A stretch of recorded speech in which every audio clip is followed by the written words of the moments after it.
Mga tol, magandang umaga. Ayan, punta tayo ng kubo.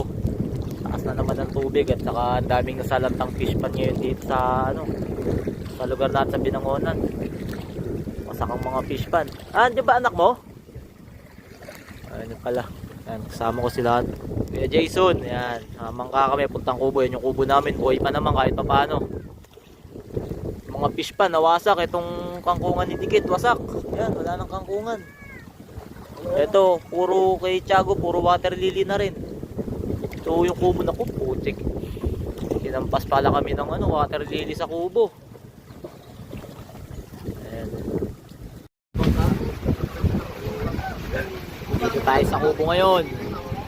Mga tropa.